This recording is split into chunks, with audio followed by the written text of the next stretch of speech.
Et c'est parti pour la quatrième manche. Bon visionnage à tous. And you know what? Every game so far, we've seen a new winner.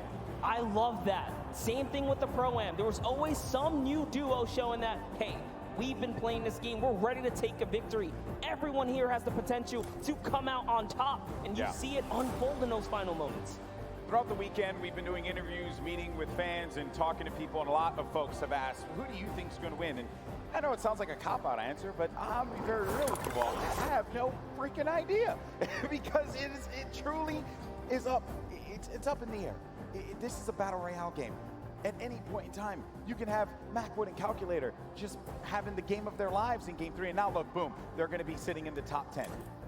I mean, how do you even predict that? We nearly saw it with Zay and Saf. I think anyone with good logic can clearly put their money on people that have had prior experience, but even that is not enough because Mackwood and Calculator showing that, hey, you know what? We don't even need that. We're here to slay. Dubs and Mega, they're in second place. They made their names in these qualifiers that led us up to this point. They did not find themselves in land. This is the first time these young men are up there playing on this stage.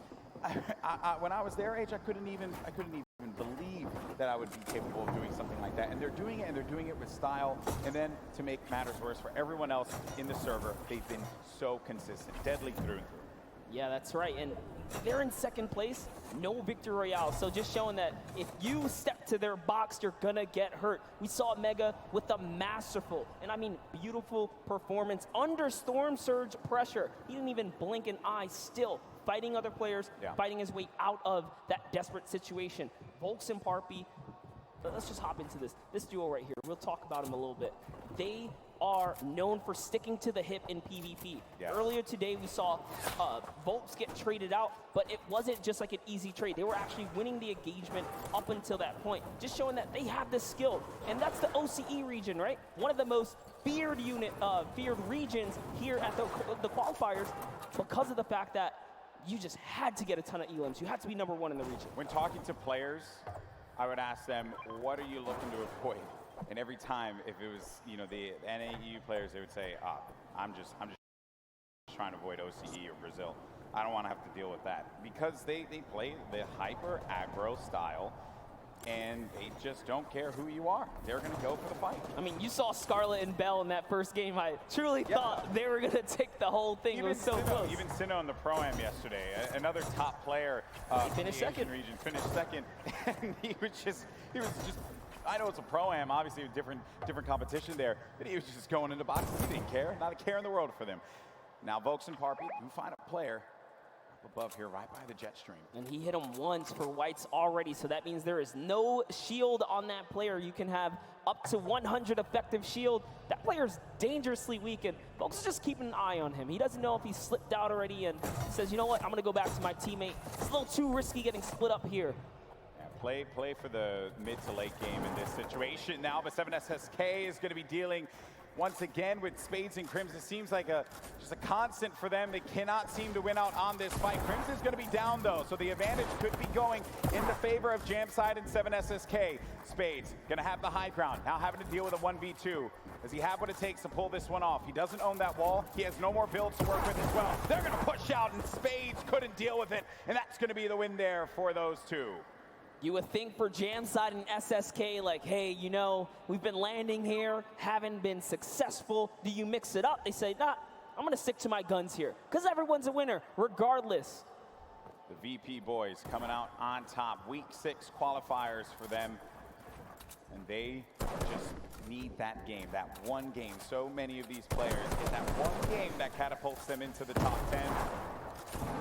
And then the momentum shifts, the confidence starts to rise up. You think to yourself, I am capable of being able to do this.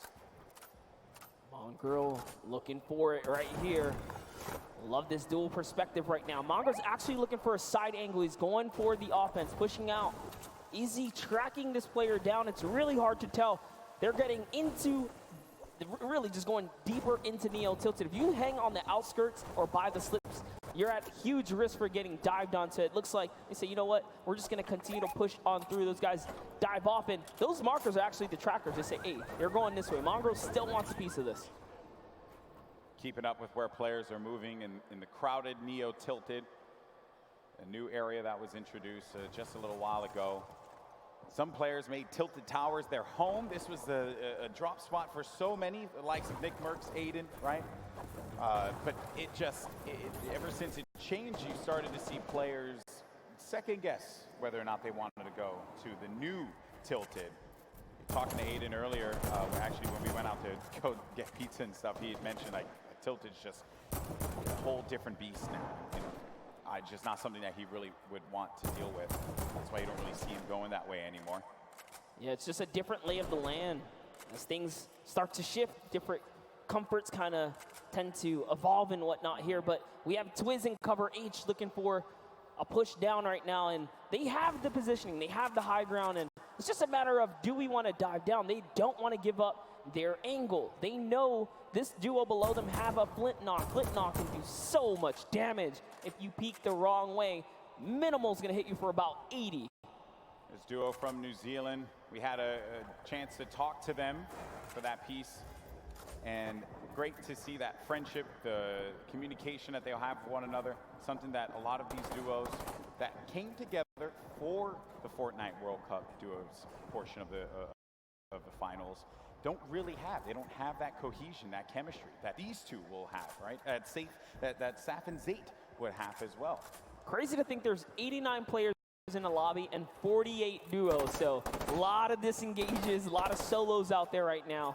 Keenstar and Hunter looking to defend themselves right now, and it's just a cat game right here, cat and mouse game. What are they going to do? They actually shockwave on out of there and into the slip go. They're out. They're trying to get away. That was a shadow bomb right there, and he's gone. Yeah, I was a little worried about that duo that was coming in, but the storm is creeping up now. This is only phase one. Nyx gets knocked by Zextro. Saw that in the elimination feed just a second ago. Item and Derox out in the wide open. And it looks like, actually, they saw Mend right there building by himself in a one poor wooden shack, and they're pushing the shack now. So Twiz is going to hear these shots off in the distance, but looks like we're hopping over to the Loot Lake area where it's Mackwood and Calculator going against Daedra and Miz. This is a top 10 contenders right here. The game 3 winners now having to deal with Daedra and Miz. Shots as well, snipe shot, you just heard that one squeak by Daedra. Need to be careful there, there's some more shots being laid out. Disengage as well. And they're just really pushing them away from here because you gotta get to that safe zone. Don't wanna have to deal with the storm, obviously. It's still early games here, so you're not gonna be ticked for too much. But you're really looking for this next zone, where you're gonna start to move here. And this, again, the game is going to be so slow in the start